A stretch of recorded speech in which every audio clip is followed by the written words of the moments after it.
সম্প্রতি alliance of democracies সংস্থা তাদের বার্ষিক রিপোর্ট ডেমোক্রেসি পারসেপশন ইন্ডেক্স প্রকাশ করেছে। এটি পৃথিবীর সবচেয়ে বড় জরিপ যেখানে মানুষ গণতন্ত্র সম্পর্কে কি ভাবে তা উঠে আসে। সম্প্রতি প্রকাশিত এই জরিপে অংশ নিয়েছেন ১০০টি দেশের ১,১০,০০০-এরও বেশি মানুষ। রিপোর্টে অনেক উল্লেখযোগ্য তথ্য থাকলেও যেটা সবচেয়ে বেশি শিরোনাম কেড়েছে তা হল যুক্তরাষ্ট্রের আন্তর্জাতিক জনপ্রিয়তা তীব্রভাবে কমে গেছে এবং ইতিহাসে এই প্রথমবারের মতো আন্তর্জাতিক পর্যায়ে চীনের জনপ্রিয়তা যুক্তরাষ্ট্রের চেয়েও বেশি। আদ্যপান্তর আজকের পর্বে আমরা জানার চেষ্টা করব কেন যুক্তরাষ্ট্রের এই জনপ্রিয়তা বা সফট পাওয়ার কমে যাচ্ছে, এর পেছনে কি কারণ রয়েছে এবং এটি আদৌ গুরুত্বপূর্ণ কিনা।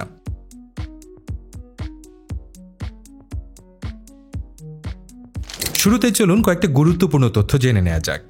ডেমোক্রেসি পারসেপশন ইন্ডেক্সের রিপোর্টে বলা হয়েছে বিশ্বের বিভিন্ন দেশের মানুষকে জিজ্ঞেস করা হয়েছিল তারা অন্য কিছু নির্দিষ্ট দেশকে পজিটিভ বা ইতিবাচক না নেগেটিভ বা নেতিবাচক হিসেবে দেখে কিনা।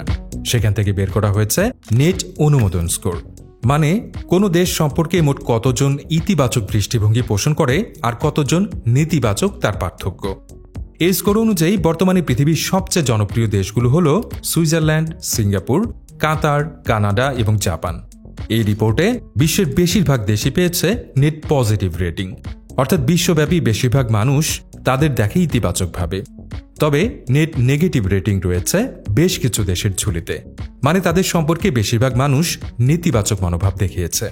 উদাহরণস্বরূপ সৌদি আরব, জর্ডান এবং আর্জেন্টিনা, এদের নেট স্কোর -1, মানে সামান্য নেতিবাচক। রাশিয়া, ইরাক এবং হাঙ্গেরি, এদের স্কোর প্রায় -10। বেলারুশ, ইসরায়েল এবং ইরান, এদের স্কোর -20-এরও বেশি, অর্থাৎ বিশ্বের সবচেয়ে অজনপ্রিয় দেশগুলোর মধ্যে রয়েছে এই দেশগুলো। এই তালিকাটি এতটা গুরুত্বপূর্ণ হওয়ার কারণ হল এই প্রথমবারের মতো যুক্তরাষ্ট্র পেয়েছে নেট নেগেটিভ অনুমোদন স্কোর, যা -5। এটা শুধু যুক্তরাষ্ট্রের জন্য সবচেয়ে খারাপ স্কোরই নয়, বরং এটি যুক্তরাষ্ট্রকে তাদের প্রতিদ্বন্দ্বী চীনের চেয়েও নিচে নামিয়ে দিয়েছে। চীনের বর্তমান অনুমোদন স্কোর +14। এছাড়াও জরিপে অংশ নেয়া বেশিরভাগ দেশ চীনকে যুক্তরাষ্ট্রের তুলনায় বেশি পজিটিভভাবে দেখছে। মজার বিষয় হল যারা ঐতিহাসিকভাবে যুক্তরাষ্ট্রের মিত্র ছিল, যেমন পশ্চিমা গণতান্ত্রিক দেশগুলো, তারা এখন যুক্তরাষ্ট্রকে তুলনামূলক নেতিবাচকভাবেই দেখছে। অপরদিকে কিছু কর্তৃত্ববাদী শাসন ব্যবস্থার দেশ যুক্তরাষ্ট্রকে বরং তুলনামূলক ইতিবাচকভাবে দেখছে। এই রিপোর্ট অনুসারে একটি ভৌগোলিক বিভাজনও স্পষ্ট হয়ে উঠেছে বলা যায়। যেমন ইউরোপ ও মধ্যপ্রাচ্যে যুক্তরাষ্ট্রকে ব্যাপকভাবে নেতিবাচক দৃষ্টিতে দেখা হচ্ছে, কিন্তু সাব সাহারান আফ্রিকা অর্থাৎ সাহারা মরুভূমির দক্ষিণাঞ্চলের দেশগুলোতে যুক্তরাষ্ট্রের জনপ্রিয়তা এখনও খুবই বেশি। এটাকে একদম উল্টে যাওয়া একটা পরিস্থিতি বলা যেতে পারে, কারণ ২০১০ সাল থেকে আন্তর্জাতিকভাবে চীনের জনপ্রিয়তা ছিল সাধারণত কম। অন্যদিকে যুক্তরাষ্ট্রকে বরাবরই বেশি ইতিবাচকভাবে দেখা হতো। শুধু গত বছরই এক জরিপে যুক্তরাষ্ট্র পেয়েছিল +22 নেট অনুমোদন স্কোর, আর চীন ছিল মাত্র +5। শুধু এই জরিপে নয়, অন্যান্য জরিপেও দেখা গেছে একই চিত্র।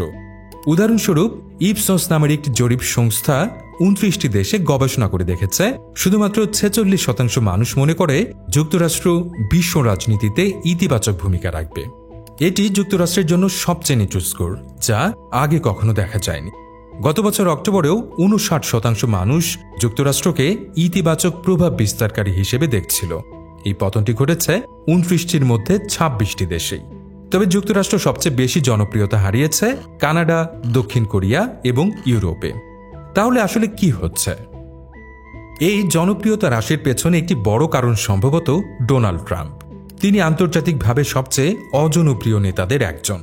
ডেমোক্রেসি পারসেপশন ইন্ডেক্স অনুসারে ট্রাম্পের আন্তর্জাতিক নেট অনুমোদন স্কোর হল -30। অন্যদিকে চীনের প্রেসিডেন্ট শি জিনপিং এর স্কোর তুলনামূলকভাবে ভালো, +2। এমনকি রাশিয়ার প্রেসিডেন্ট পুতিনের স্কোরও ট্রাম্পের চেয়ে ভালো, -17।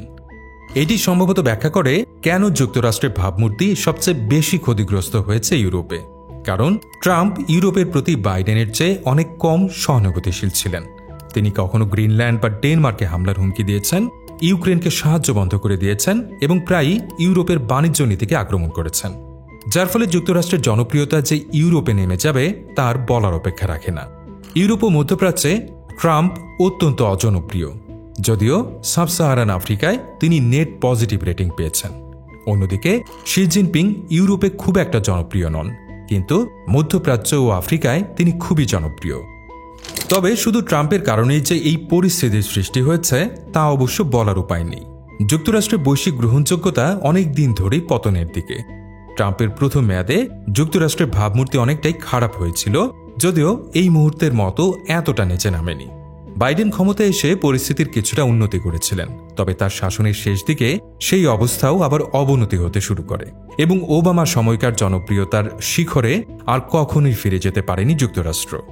এর পেছনে রয়েছে বেশ কিছু কারণ, তবে সবচেয়ে বড় কারণ সম্ভবত এই যে যুক্তরাষ্ট্রের রাজনৈতিক বিশৃঙ্খলা এখন এতটাই সাধারণ হয়ে গেছে যে বিশ্বের চোখে তারা আর আগের মতো গণতন্ত্রের আদর্শ হিসেবে বিবেচিত হচ্ছে না। এখানে বলে রাখা ভালো, যুক্তরাষ্ট্রকে আক্রমণ করার জন্য এই কথা বলছি না। বাস্তবতা হচ্ছে মার্কিন নাগরিকদের মধ্যেও নিজেদের দেশের প্রতি আস্থা অনেক কমে গেছে। যুক্তরাষ্ট্রের কংগ্রেসের প্রতি জনগণের আস্থা প্রতি বছরই কমছে। আমরা আগেই যে ইপসস জরিপের কথা বলেছিলাম সেটিও দেখিয়েছে শুধু 63% মার্কিন নাগরিক মনে করেন যুক্তরাষ্ট্র বিশ্বে ইতিবাচক ভূমিকা রাখবে। এটি ইতিহাসে এই প্রশ্নে সবচেয়ে কম স্কোর এবং এটি চোখে আঙুল দিয়ে দেখিয়ে দিচ্ছে মার্কিন জনগণের মধ্যে নিজেদের দেশের উপর কতটা আস্থাহীনতা তৈরি হয়েছে। এখন আসা যাক শেষ প্রশ্নে, এই যে যুক্তরাষ্ট্রের বিশ্বজুড়ে ভাবমূর্তির পতন, এটা কি আদৌ গুরুত্বপূর্ণ? এখানে দুটি বিপরীত দৃষ্টিভঙ্গি রয়েছে। একদিকে আছেন ট্রাম্পের মতো রাজনীতিবিদরা, যাদের দৃষ্টিভঙ্গি আমরা পরবর্তী অংশে ব্যাখ্যা করব।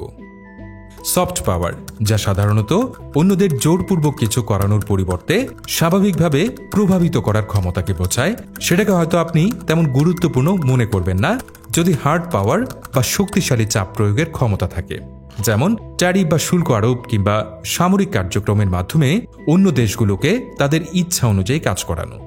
ট্রাম্প এবং তার সহযোগীদের যুক্তি অনুযায়ী আগের প্রশাসনগুলো আমেরিকার সফট পাওয়ারের কার্যকারিতা অতিরিক্ত মূল্যায়ন করেছিল, ফলে ট্রাম্পের ভাষায় তারা আমেরিকার স্বার্থ রক্ষায় ব্যর্থ হয়েছিল এবং অন্যান্য দেশগুলো আমেরিকার কাছ থেকে ফায়দা লুটেছে। কিন্তু সফট পাওয়ারের পক্ষের ব্যক্তিরা বলবেন যে সফট পাওয়ার শুধু কিছু অদৃশ্য সুবিধা দেয় না, বরং এটি হার্ড পাওয়ারকেও শক্তিশালী করে। উদাহরণস্বরূপ, সফট পাওয়ারই সেই কারণ যার মাধ্যমে আমেরিকা বিশ্বের মেধাবী ও প্রতিভাবান মানুষদের আকৃষ্ট করতে পেরেছে। এটি আমেরিকার জন্য যে দারুণ সুফল বয়ে এনেছে তা বলাই বাহুল্য। উচ্চ দক্ষতা সম্পন্ন অভিবাসনের মাধ্যমে আমেরিকার অর্থনৈতিক প্রবৃদ্ধি ঘটেছে এবং একই সঙ্গে উন্নত দেশগুলোতে জনসংখ্যাগত চ্যালেঞ্জ মোকাবেলায়ও সাহায্য করেছে। বিশ্বের অন্যান্য দেশ আমেরিকাকে কিভাবে দেখে তা তাদের নির্বাচনী সিদ্ধান্তেও প্রভাব ফেলে। আমেরিকার বৈশ্বিক অবস্থানের অবনতি হলে অন্য দেশগুলো এমন সরকার গঠনে আগ্রহী হবে যারা আমেরিকার চাপ প্রতিরোধ করতে পারবে। আমরা ইতিমধ্যেই কানাডা এবং অস্ট্রেলিয়ার ক্ষেত্রে দেখেছি, যেখানে ট্রাম্পের বিরুদ্ধে কড়া অবস্থান নেয়ার প্রতিশ্রুতি দেয়া বামপন্থী প্রার্থীরাই নির্বাচনে জয়লাভ করেছে। সফট পাওয়ারের পক্ষে থাকা ব্যক্তিরা আরও বলবেন, আমেরিকার বৈশ্বিক ভাবমূর্তির পতন এখন আরও গুরুত্বপূর্ণ হয়ে উঠেছে, কারণ চীনের জনপ্রিয়তার উত্থানের সঙ্গে এর সম্পর্ক রয়েছে।